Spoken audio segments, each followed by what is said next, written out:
Welcome back, everyone. Boy, it's no secret that we live in an area that's just loaded with culture. Very diversified area, all the way back into the 1800s. Well, right here in Saratoga, part of that history revolves around the Elks Club. A very interesting history. At one point, the Elks Club had two divisions, the White Elks Club and the Black Elks Club. And I'm not saying that very well because I don't really understand it that well, but these guys do. Joining me is a former mayor of Saratoga, Ken Klotz. Welcome, Ken. Hello, Jesse. And a guy I met at a Rotary luncheon or something like that, Bob Reed. Welcome, Bob. Pleasure. It's good to see you again. Nice to have you back.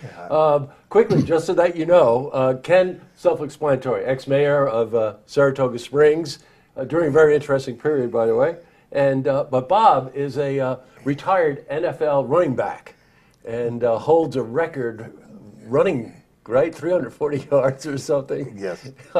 That's something. I want to just delve into your past a bit. Sure.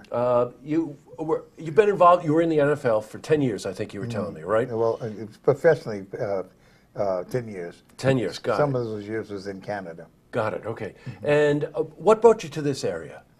Work, technically. I was in charge of the college bookstores from, say, Poughkeepsie over to Maine over to Buffalo. I'm the one that sort of put the logo on the wire-bound notebooks that you were in college or high school. Well, that's going back to my era. Yeah, I hear you. And I chose the Capital District so I could be close to New York and Buffalo and Boston at the same time. Now, you're here now. You were telling me for about 6 years, right? Yes, I reside here now. Okay, terrific. And you're very, very involved with the community. What got you involved with this? Well, the NFL alumni's motto is called Caring for Kids. That's their motto. I brought a chapter here about 15 years ago to raise money for the 4 counties under the NFL alumni, and decided to stay in the area because there isn't any NFL city that's close enough. It's like New York and Boston. And right. This area right here is only known for horses, so I integrated the NFL program and tied in with the New York Racing Association, and it went over quite well. I bet it did. Yeah. Hey, Ken, I sort of stumbled through that opening because you know so much about the history of Saratoga. I know it's one of your passions. Explain in more detail what this sort of division was between the White Elks Club and the Black Elks Club. Well, Jesse, it goes back to Reconstruction and the backlash to the Civil War and the reinstitution of segregation. Yeah. And in the late 1890s, the Elks Club tried to clear its membership of anyone with African-American background. And a number of people who were in the process of being thrown out said, we're going to take our business and form our own organization. And they had legal problems with the white remaining organization that didn't want them to function as an Elks Club. The white organization was the BPOE, Benevolent Protective Order of Elks, and the Black Elks had to change their name to the Improved Benevolent Protective Order of Elks of the World. That's so fantastic. They battled through those issues for 2 decades, and by the time Saratoga Springs had founded its chapter, that was 1925, so those issues had all been resolved. But that chapter was organized by a DPW worker by the name of Frederick Allen. Right. And it was named after him. Frederick Allen was born in 1867. Wow. His granddaughter, he has 2 granddaughters that are in the area, including Joy King, who's in this studio with us. And he lived to be 103 and worked, I think, into his 90s. And was a leader of that organization back in 1925. So it's been in existence for almost a century and is a part of Saratoga Springs history for that whole period of time. Now, obviously, times have changed for the better, and it, although boy, still quite an issue if you think about what the current climate is like, right? Absolutely. There's things that just remain so stubborn about this issue. But the 2 clubs exist today, correct? And they're integrated. Good relations. That's right. They have wonderful relations with each other. But they're different organizations. You know, I have to admit, I just think that it's so bold, and you know, something that really speaks to the nature of this city, though. The improved, Yeah. right? Oh, I love that. That's just about as cool as it gets. Yeah, it is that. Well, the interesting thing about the Black Elks is they have been open to all races since their founding, and it's just that they want people who are interested in their history and interested in the contribution of African Americans to American history and American society, and it's a substantial contribution. Now, part of the heritage of the club was that they did an annual scholarship.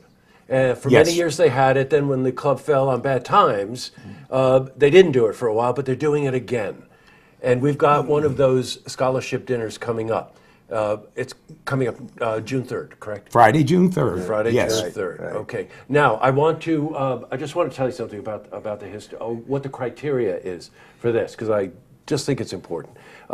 Minority students, highest grade average, Saratoga. Yes. Right? We're talking Saratoga School Saratoga System. Springs High School. Minority student, highest grade average already accepted by a college. College-bound. College-bound, and with an acceptance already at a college. Absolutely. And history proves that some of these students who are fortunate enough to get this scholarship have gone on in the fields of medicine and a lot of other fields and had some very successful lives.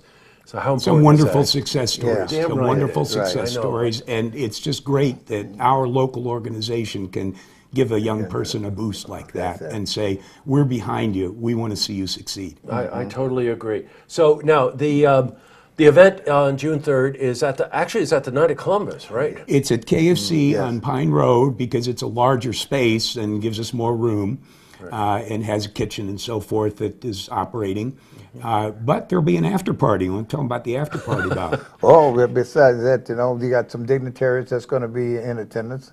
Councilman Tonko will be one of our guest speakers, and Great.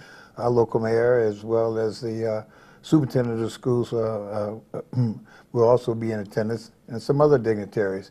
We're going to run it from 7 o'clock until 11, catered event, live music, bring your dancing shoes, so to speak. But for those individuals who are still up after 11, then we're taking it back over to the lodge and be in an after party for those who might have missed it. You gotta love the after party. I got a feeling a friend of mine, Jack Daniels, might show up at the after party. Yeah, a good buddy of mine. By the way. I know his cousin. And I told Bob the sleepyheads like me are going to bed, but you go out and party. I hear you. I hear you. You know what? I'm always so taken by the history of this city, and I know you are too. And when somebody like you comes in the community, it just adds a vibrancy to the whole story. It really does, Bob. Well, Bob's got incredible energy and an incredible record of success with a number of community organizations. Yeah, for sure. Well, guys, thanks a lot for coming in. I want to give you the information again. This is something that you really have to do. June 3rd at the Knights of Columbus in Saratoga. It's like $75 per person. A lot of people going, and as Bob said, a lot of dignitaries. And I saw who the music was. It was DJ Dragonette. Yeah. Okay. You're right about the dancing shoes. Oh, absolutely. And if I may add, if those Sure. individuals who can't make it but feel benevolent, we'll take donations, at the same time. Okay. Anything that's going to help, and we really appreciate your audience and for the good work that Look does for us. Oh, thanks, at this Bob. time. You're welcome. Thanks a lot, man. The event, again, the money is going to the scholarship fund to help the minority student with the highest GPA who's headed for college to give this person a real good shot at life. Nothing could be more important, I'm telling you. Thanks, guys. Thanks for coming in. Well, thank you You're for welcome. having us. Pleasure to be Absolutely. here, Yeah, Jesse. sure. To see this interview again, you can head to our website, looktvonline.com.